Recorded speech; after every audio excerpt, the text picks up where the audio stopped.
Ketika kita tidak menyadari tentang yang Tuhan perbuat dalam hati kita, maka seringkali kita mengabaikan momen-momen penting itu. Momen yang sanggup mengubah titik hancur kita menjadi titik balik dan mengubah titik luka menjadi titik sembuh.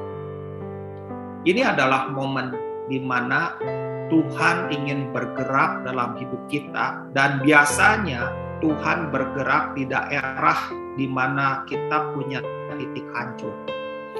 Titik hancur yang diserahkan kepada Tuhan itu akan menjadi titik balik. Dan setiap titik luka diserahkan kepada Tuhan itu akan menjadi titik sembuh.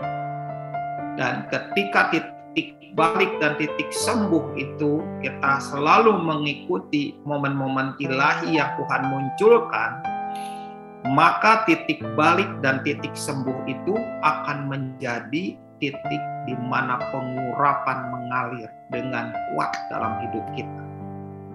Dengar baik-baik. Setiap titik hancur yang diserahkan kepada Tuhan, di titik itu akan memunculkan sesuatu yang baru. Sesuatu yang sedang tumbuh, sesuatu yang di mana titik hancur itu akan ditata ulang, akan dibentuk kembali, akan diminyaki Tuhan, dan sehingga titik hancur itu akan menjadi titik di mana kita akan mengalirkan banyak pengurapan. Karena itu jangan mengabaikan momen-momen penting yang sebenarnya itu adalah momen ilahi.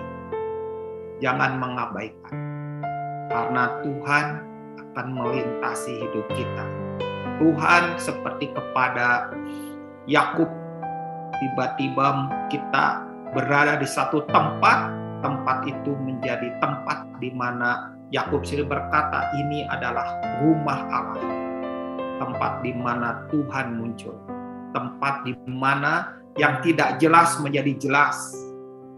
Di mana yang kacau akan menjadi sesuatu yang tajam. Di mana sesuatu yang berantakan itu menjadi tempat Tuhan bekerja. Karena itu poinnya, momen-momen ilahi ketika muncul, kenali dengan baik. Jangan mengabaikan.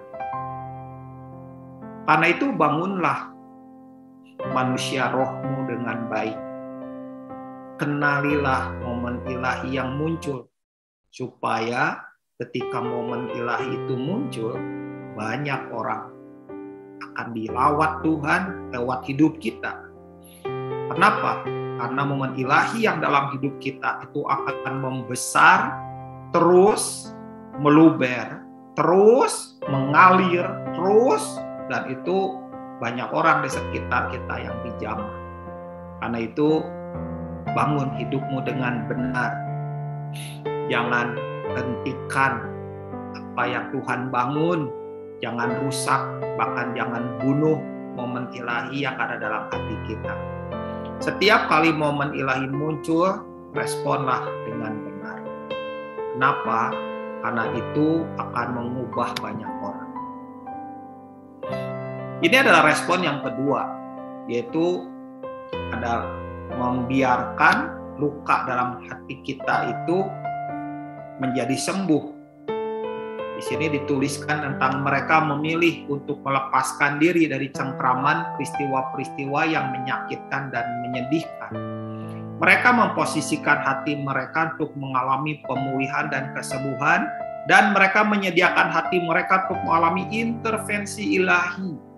Di sini terjadi ya, momen ilahi ketika diresponi akan memunculkan intervensi ilahi. Ketika momen ilahi muncul dalam hidup kita seperti Bartimeus, seorang buta di Yeriko. Bartimeus ini mendengar bahwa Yesus itu datang ke Yeriko. Ketika mendengar, maka dia tahu dia harus melakukan sesuatu sebagai respon terhadap momen ilahi, yaitu mengalami intervensi ilahi. Dia berteriak-teriak. Banyak orang menghentikannya karena merasa terganggu. Tapi orang itu sekalipun buta, dia mendengar, melangkah. dan teriak-teriak.